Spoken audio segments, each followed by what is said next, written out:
মাইলস্টোনের এই ঘটনায় আমরা সবাই শোকাহত।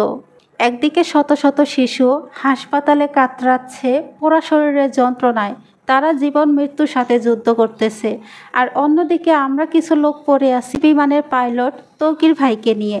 তৌকির ভাই আসলেই হিরো নাকি তৌকির ভাই জিরো? কাল পর্যন্ত সবকিছু ঠিকঠাকই ছিল, সবাই তৌকির ভাইয়ের পক্ষেই ছিল। আজকে দেখলাম হঠাৎ করে কিছু লোক তৌকির ভাইয়ের বিপক্ষে চলে গেছে। অনেকেই বলতেছে তৌকির ভাই নাকি অনেক আগেই প্লেন থেকে ইজেক্ট করে নেমে গিয়েছে।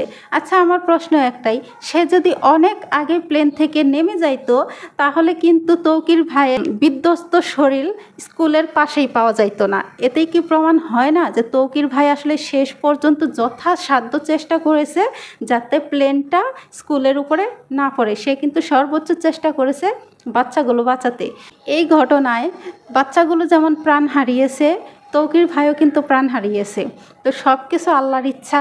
আল্লাহ কোথায় কার বিপদ লিখে রাখছে, কোথায় কার মৃত্যু কিভাবে লিখে রাখছে, এটা আমরা সাধারণ মানুষরা বলতে পারি না।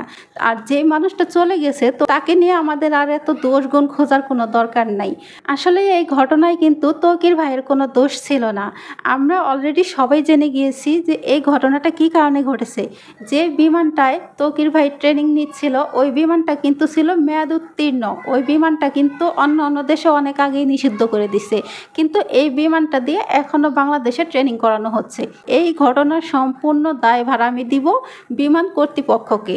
বিমান কর্তৃপক্ষকে এর জবাব দিতে হবে, তারা কেন এরকম ভাঙাচোরা মেয়াদ উত্তীর্ণ বিমান দিয়ে ট্রেনিং করাচ্ছে।